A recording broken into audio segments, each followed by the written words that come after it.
All right. So, hello everyone and everyone who's joining.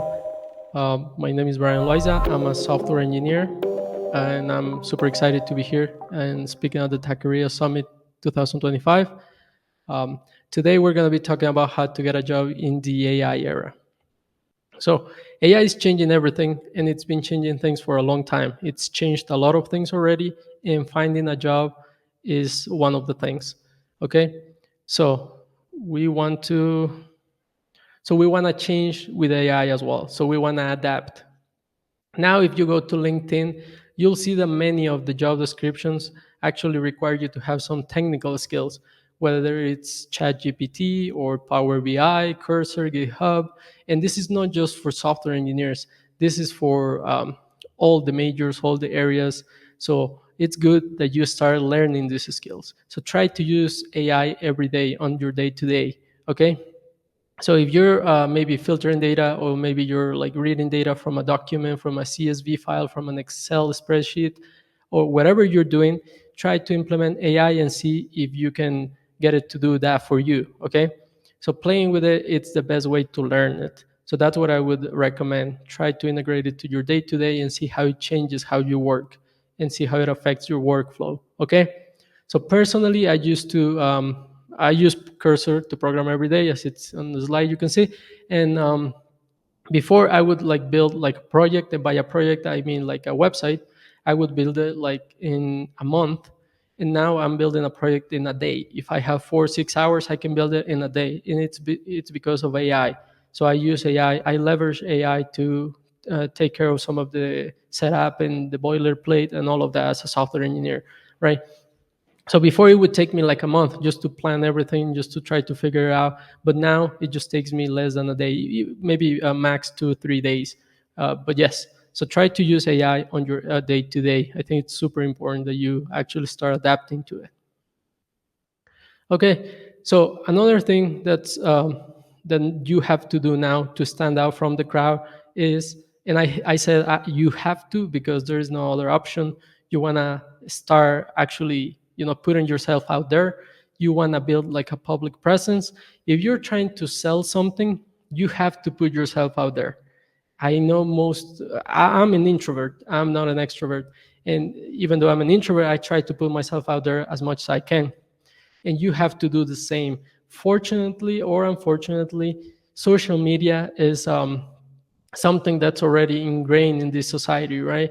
So you have to, try to put yourself out there, try to build projects, try to share your progress with other people, because that's where the magic is, right? You want to share it with other people, because if you build something locally on your machine and you cannot share with other people, then there is no point, right? You want other people to use your product, and we're humans. We like to create. We like to share stuff. So yeah, so just try to put yourself out there, and I'm just going here like, about what I think, but I'm no. This is an actionable tip, and you can take it or not. But I would suggest that you take it. Try to create like a social media post, and just post about anything that is of your interest. This is super important, because if you're interested in something, it will come easy to you. So you won't have to work as hard as other people. So you just have to find what's something that's of interest to you, and try to post it. Okay, and I'll tell you a quick story here. So I built like a Framer plugin. A Framer is like a website builder, like Wix or like a Squarespace, right? So I built this plugin, and I used to share like what I built on Twitter, and I still do it, maybe not as much as I should. And well, the point is that I created this plugin, I put it out there, and I said, like, I this is what I created. It's a plugin that does that does this. Like, it adds whole text and all of that, and I just put it out there, and then I forgot about it. And you think that people are not like seeing your posts, or they're not watching what you're doing, but they are. And then I got like a message. I don't know if you can see it on the screenshot, but I'll just read you what it said. It said, "Hey Brian, we're hunting some extra firepower to help us build Framer plugins. Are you interested?" And then I said, "Yes, absolutely." And then I asked, I said, "I recently built this. Is that how you found me?" And then that person said, "Yes, exactly." So he was looking through Twitter, and then he found me because I said that I built something, and maybe he needed help building those plugins. And that's how the connection happened. But it was out of the blue. It was just like that. And this led to an unexpected job interview. So I had like a job interview skipping like all the steps, right? I didn't have to present my resume or anything like that. It was just like a mutual connection. It was just like something that we connected over Twitter, right? Over X in this case. So put yourself out there, try to build the stuff, try to share with other people, whether it's a tutorial, anything. It could be anything. Even if you're not like a software engineer major, maybe you're a finance major or something, just be like, I found this this cool formula that you can use to do this or that. Okay. All right, so let's go to the next step. So another important part of the AI and how it's changing things is and how to combat AI. Right, it's having a professional resume. Okay, so a professional resume is a part that's been there for a long time, and it will keep being like an essential part of the hunting or job hunting process. Okay, or finding a job. So this is how a professional resume should look like. Shouldn't have anything, any colors. I'm not a fan of colors or columns or anything like that. It just has to be boring. Unfortunately, it has to be boring, but it works. Okay. So I talk about like professional resumes on my social media a lot. So here I'm just going to give you some quick tips, and I hope that they help. So recruiters and HR, they've been using applicant tracking systems, which is ATS, and that's how many people know them. And these systems parse your resume line by line. So they just go line by line, read your name, contact information, then just go line by line.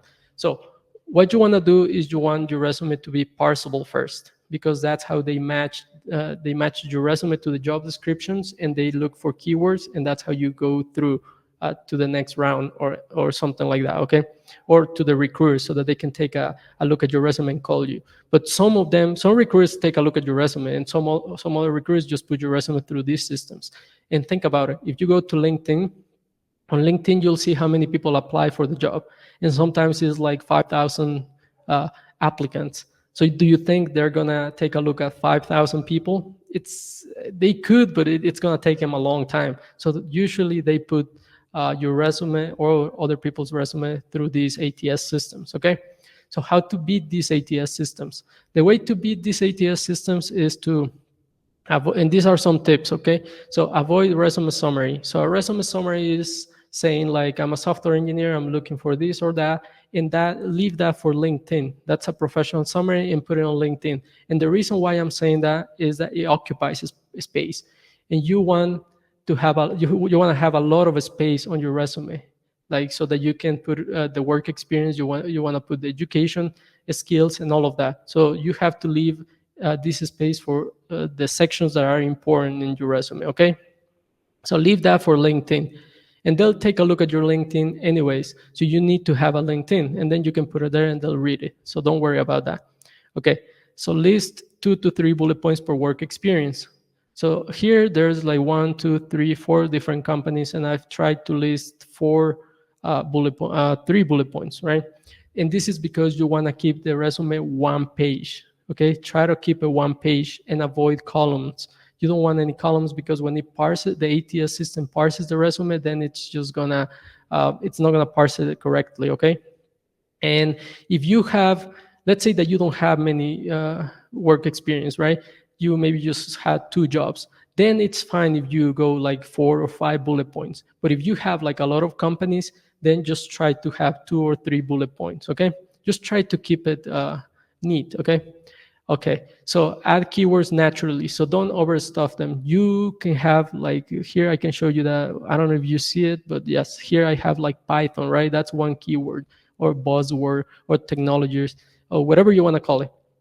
I also have SQL, PDF, and these are keywords for software engineer. So if you go to a job description and it has those keywords, then you'll see that maybe your resume is going to match those job descriptions. Okay, so that's one page long. I talked about that. Avoid columns and show the impact of your work. So this is a quick tip. So when you're trying to build the work experience section, right, and you're working on the bullet points, what you want to do is you want to answer 3 questions. You want to answer what you did, how you did it, like which technologies you used, and what you achieved, which is the impact that you had on the work. So try to answer those three questions. And in the second question, how did you do it? There you can list the technologies that you used, okay, which are the keywords. All right, so try to keep that in mind. So let's go to the next one.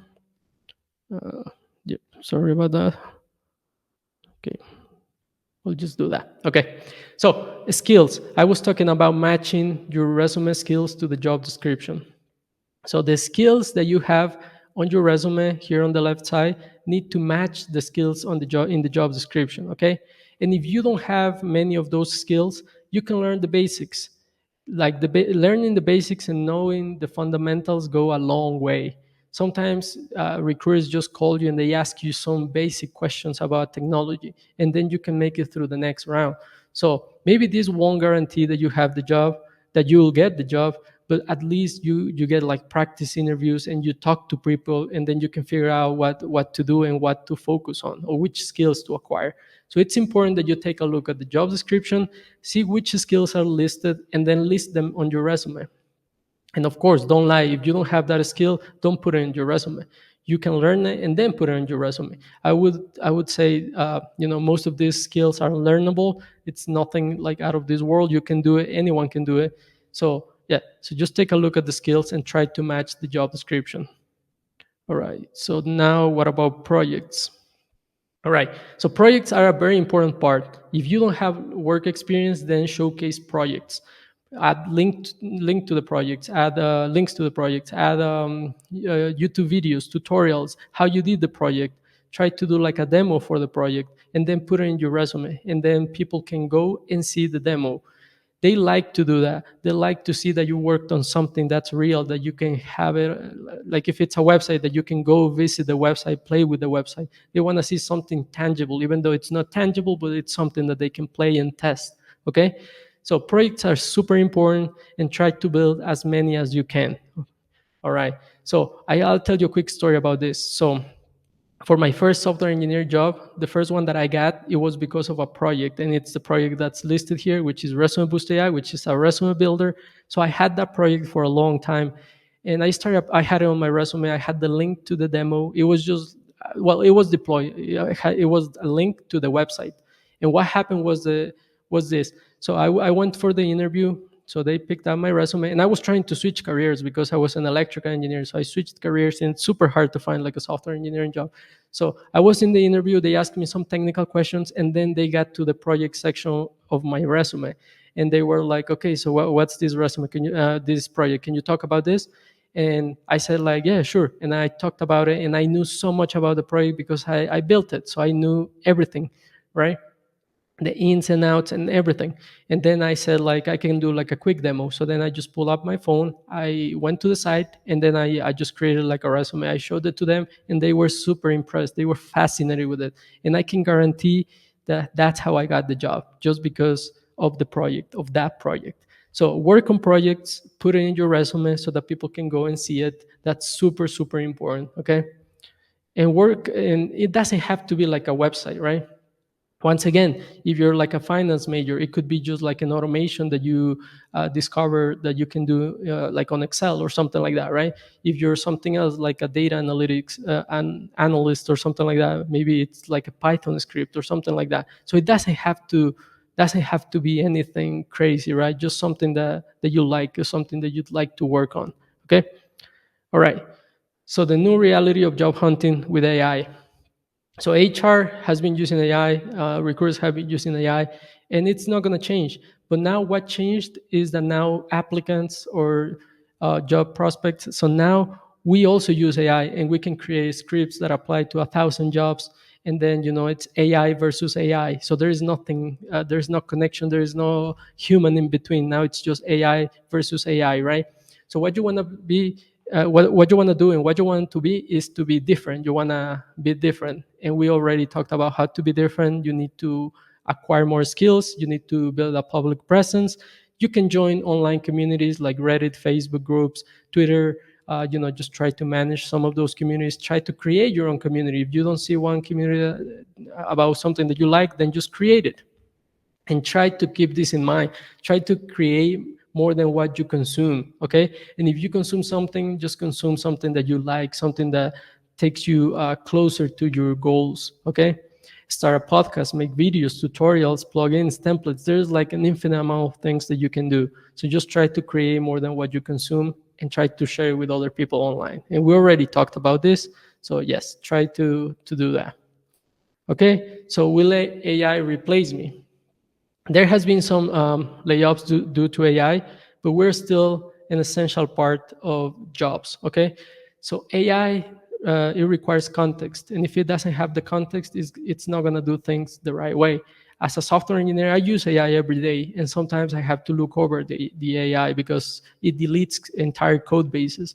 It deletes stuff that it shouldn't delete. It changes things, even though you tell it not to change something, then it changes it. So you have to be there and you have to be watching over the AI. So you're still essential. You need to program the AI. You need to tell it what to do. And even with AI agents, it's still not perfect. So what I would say is try to embrace AI. So don't say that you will never use AI because right now it's too late. It's already integrated in society, and it will just keep going. Okay. So AI alone is just output with no purpose. As I said, it can do stuff, it can do things, but sometimes it does things that it shouldn't do, right? Even if you have the craziest prompt, if you give it the craziest prompt that it's like 2 pages long, it's still not gonna get it, okay? Humans alone, we produce results with purpose, but we're slow. We're slow. So if we are working on a spreadsheet, right, and we have to extract data from one spreadsheet to another and analyze the data, that takes us hours, that takes us days. So we care about quality, of course, but we're slow. So it's results with purpose. But if we combine AI, if we are combined with AI, humans plus AI, then we can 10x or 100x the results with purpose. And AI will not replace you, but people who know how to use AI, so humans plus AI, they might replace you. So what you want to do is you want to upskill, you want to build a public presence, you want to put yourself out there, and you want to start creating. We're humans. We like to create, right? So that's something we like to build, we like to create, we like to share with other people. And yeah, let's just stick to the basics. Let's just stick to those instincts, and then we'll be fine, and we won't be replaced by AI. So yeah, I think that's it. If you have any questions, there are some useful links here. I hope that I can share this presentation. If not, you can just quickly take like a quick screenshot of this. These are some useful links of communities and where you can find more about like job search hacks, AI, and whatnot. And yeah, so here we have just thank you. I appreciate everyone who joined and is listening to me. I really appreciate it. These are my social media. If you want to follow me, it's just my name, and on X it's just bald1794.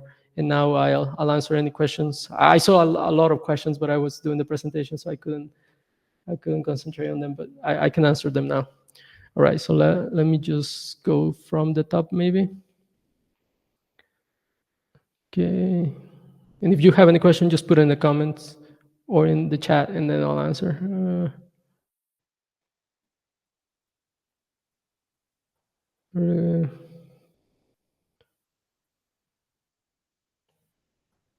okay, I don't see what you recommend. Okay, so I see one from Roll here. It says, would you recommend X Twitter specifically for making these posts, or also LinkedIn or social media? I would say I don't have a lot of followers on Twitter, and I still got that opportunity. So I would say just try to stick to the one that you use the most. I use LinkedIn and X. I don't use Facebook too much or Instagram too much. It's more like personal to me, and I don't share too much there. So that's why I post on Twitter and on LinkedIn. But it could be any of them. Okay, the one that you use the most. TikTok and yes, TikTok is great. I also have TikTok. Yes, TikTok is great because you can reach a lot of people in a short amount of time. So, but that's like a video-based platform, so you'll have to start recording yourself if you're interested, of course. Okay. So creating this type of resume to be ATS, then a separate resume to give a recruiter that includes more. No, I would say it's the same resume. If you take a look at the resume that I was sharing, it's easy to read from top to bottom. If I give you like a resume that has a different layout and different like components and all of that, like 3 columns and some outlandish stuff like colors, then it's hard to actually read it, even if you're a human or not human. Okay, so from what I've heard from recruiters is the resume. Oh, sorry, I lost this. Okay, there. For recruiters is that the resume gets you past the ATS screen. Yes. If you're about a certain matching percent, then they look at your LinkedIn. Yes. So LinkedIn is super important. You want to have like a good LinkedIn, and maybe that'll be a different talk, how to optimize your LinkedIn. I have some videos on my channel that you can check out. Yes, I'll try to make a more another video about how to optimize your LinkedIn. But yeah, that's true. If you get past the ATS system, then they do like a matching. If you have the keywords, then you passed, and then maybe the recruiter can take a look at your resume, and then they'll call you. Yeah, usually that's how it goes. Yes, you can trip up the ATS with fancy formatting. So that's correct. Choose what you want to create to stand out. Um, Okay, so how do you choose what you want to create to stand out? Podcast projects. So for me, I'm a software engineer, so I like to create websites. So that's what I go with. But yeah, if you can zero social media presence. Yeah, if you have zero social media presence, then just try to start today. Try to share and try to follow other people that you're interested in. Try to send them DMs and try to make connections. It's all about making connections, and you never know who you'll meet on internet and what opportunities it will bring. We still have 9 minutes, so I'll just keep answering the questions here. Um, I have a YouTube channel. Should I put some of my stuff on Reddit? Yes, Reddit it's pretty sensitive when it comes to that. I've shared on Reddit, but sometimes it gets banned, or you'll get banned. I got banned, so it's kind of hard if it's something that it helps other people, and if you don't phrase it as a marketing or saying something like, okay, come look at my channel or subscribe to my channel. If you're not, then then it's good. But if you just post and say like, okay, go to my website and buy this, or go to my channel and just give me likes, then it's not gonna work. So you have to be very careful. Okay. Valeria asks, my question is how to share your work experience if the project has some privacy concerns, or should I focus mostly on the technical aspect and tools used? You can focus on both, like the tools. And if the project is like there's like it has privacy concerns, maybe you can just give it a different name. Just give it a different name, or something that doesn't violate the privacy or anything like that. And then when you're talking to the recruiter, then you can explain to the recruiter like, this is a project, but this project is private because of this or that. But you can at least have it on your resume. Okay. All right. I think. Uh, Yes, showing passion and interest in what you like, it puts you ahead of everyone who doesn't like it. So if people are just doing something because they see other people doing it, you're already ahead because you like it. So it won't feel like work for you. Okay. Okay, great session. Thank you, Beto. Question for those workers. Do you see different factors that favor AI models more than ATS systems? The differences. Uh, the only thing that I see, the favorite AI models, I would say when you're trying to build a resume, I don't know if maybe I'm answering the question or no, but here it's mostly about the skills. They try to match the skills. So if you have some of the skills, then they'll call you. If you don't have the skills listed, they won't call you. So you want to have the skills, and you can also sprinkle those keywords in the work experience. Have me thinking, should I create two resumes? Was one for ATS and one for the recruiter? I think that you're super important to recruiter. Yes, you can do that. You can try that. I haven't tried that. I always have just one resume. But if your resume already looks good, then why would you create like two different resumes? So yeah, but you can do it. Yeah, of course. Can you share the AI links one more time, please? Yes. Let me go here. Here. Yeah, I hope that you can see it. I work for a research.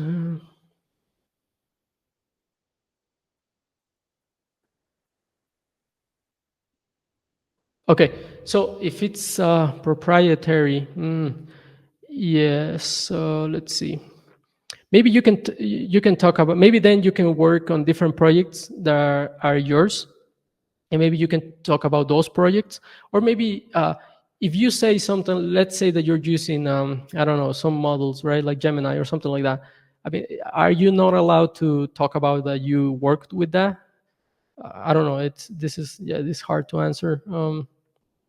Why you're not allowed to build a portfolio? That's crazy. So then, what do you put on your work experience on your resume? I would say, yeah, try to build something on your own maybe, and then put it on the something that's similar, right, but not quite the same thing, and maybe then you can mention it on your resume. Um, yeah, I don't know how to go around that, but yeah, that's hard. You have yeah. Uh, I don't know. I would say there are questions in the QA section. Okay, there's. Uh, sorry about that. I didn't know that. Okay, there it says, what's a good way to, let's finish with this one. What's a good way to present or frame projects that you have created with AI? Is there still a stigma or is it becoming the standard? So I think it's a non-issue now. I think now everyone looks at AI and they want to see AI. So now most of the companies, they want you to know about AI. They want you to use ChatGPT. So it's nothing secret anymore. I think uh, yeah, just try to work on different on things that you like. If you don't have to use AI, then don't use AI, but still try to work on things that you like. Okay, so would you recommend a one-page resume even for someone? Yes. So that's a question that I get a lot. So I would say, uh, yes, I would say still try a one-page resume. If you have like 10, 15 years of experience, then try. You can try both. You can try one with one-page resume and one maybe multiple pages, right? I don't know how many pages it would go, but yeah, maybe 2, 3 pages. But here, what you want to do is you want to have like for the one-page resume, you want to mention as many companies in some bullet points, maybe 2 bullet points per company. And you don't have to have all the companies. If it's a company that you worked, I don't know, like 10 years ago, right? And it doesn't fit, then just don't put it. Like for the resume that I have here, and I'll show you this one here. Yeah, so for this one here, these are some of the companies that I worked for, and there are more companies that I could fit there, but they don't fit anymore. So then I just don't put them, and it hasn't been an issue for me. But yeah, you can try both. You can try one with one-page resume and one with multiple pages. All right. So, what strategy do you recommend for job search? A certain platform or DM people on LinkedIn? Okay. Yeah, this is a good question. So, I would recommend um, that you go on LinkedIn and try to apply to as many jobs as you can. So like if you go to the easy apply, there's like a filter that shows the easy apply button, right? So apply to those. And then you can do maybe so make like a goal of applying to, I don't know, 5 jobs per day or something like that, or 10 jobs per day. So if you're maybe waiting for the boss or something, then just open LinkedIn and just start applying. Since you already have your resume, if you go to the easy apply, and then you can just start applying by just click. It's just like 2 clicks, 2 clicks, 2 clicks, or two taps, 2 taps. So try to do that, and then it will accumulate and you'll have more opportunities. It's just like a numbers game. And also you can DM people as well and present yourself. And what else? If you want to apply for those jobs that take you to a different page, and then you have to fill out, if you have time, you can also do that. But try to do it for the one that you like a lot, because sometimes it's just like a waste of time. So yeah, just try to be careful with your time, because it takes a lot of time. Hackathons good to put for work for experiences. Yes, you can put it as a project, or like if you don't have work experience, you can put like a hackathon, and you can put what you built. And if you have a link to what you built, that's even better. Okay. All right. So I think this question I've answered these questions.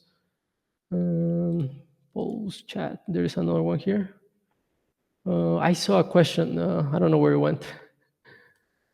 What's your biggest? Oh no, that's something else. Sorry. Even Okay, yeah, that's another. Okay, I think I've answered most of the questions just on time. It's just 1 minute. I read it's better to apply directly through the company sites now, and those easy apply sections are just for optics now. They also tend to hit over 100 applicants within 1, 2 hours, so I'm weird. Yes, uh, most of the jobs that I've gotten, it's been through the easy apply, because they still get the application or your resume. They still get it. If you're early, I've seen that's better if you're early. So like if the job has been posted like and you can use the filters on LinkedIn, and if the job has been posted like like 1 hour ago or something like that, then you have more opportunities to get in. But yes, yes, I wouldn't say it's better. As I said, some most people and most companies use LinkedIn now for recruiting and getting applying for jobs. I mean, hiring people. So yeah, that's, I don't know, that personal experience. It still works, I think.